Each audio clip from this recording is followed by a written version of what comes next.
difficult can it be to paint a water lily with gouache? I asked myself. The water lily has relatively clear lines. I always look for that when choosing a reference.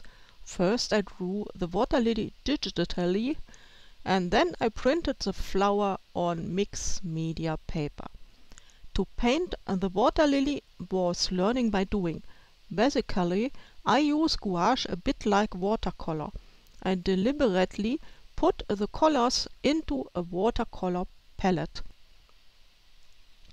I know that the light colors also cover dark ones. That was handy when I messed up. In the first part of the video I painted the background with lighter colors and then moved on to the darker ones. If a lighter color showed through after layering, that was intentional. The water in the reference was a muddy dark gray and brown.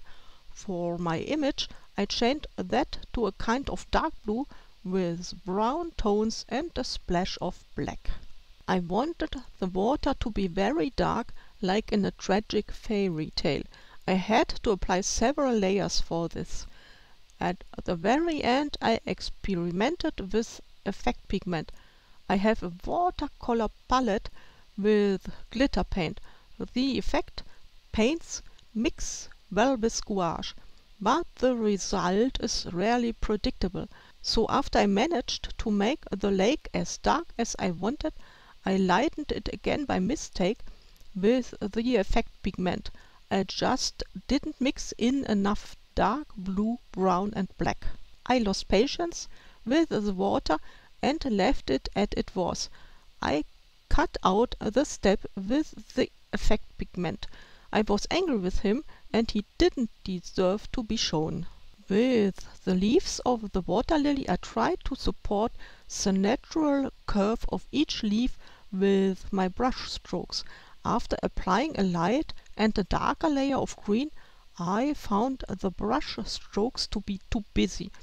Shortly before, I had seen in a YouTube video that you can also activate gouache on paper with water. So I tried that with the leaves. I don't know whether that improved the illusion of a lily leaf. I found this step to be helpful in some way.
The pink details of the water lily partly with watercolor pencils and with gouache.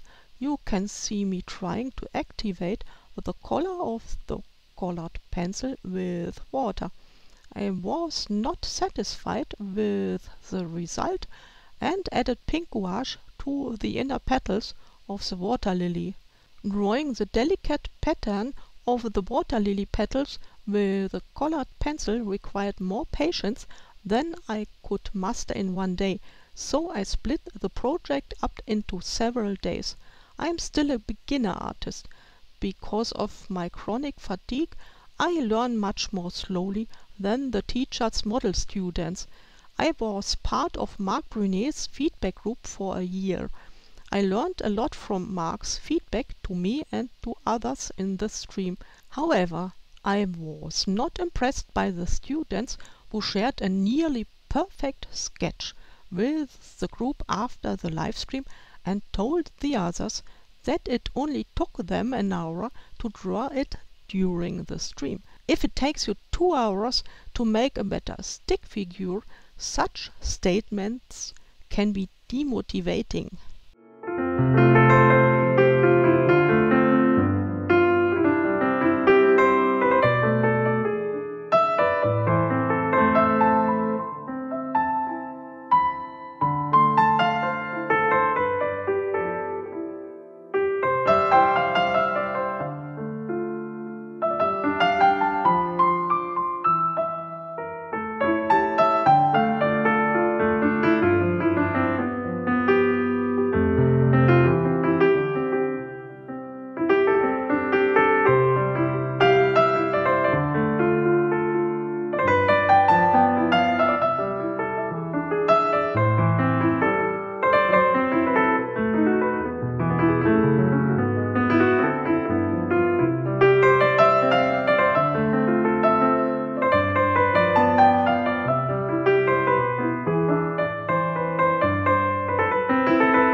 Back to the water lily. The outer petals of the water lily were almost white in the reference image, so I painted white over the pink before giving these petals their delicate appearance.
finally the picture was finished and I removed it from the backing to stick it into my bullet journal as a July cover. I like calligraphy. It's a good exercise for practicing line confidence. The structure of my monthly overview is tried and tested and works for me. I added a page with notes. Let's see how that develops.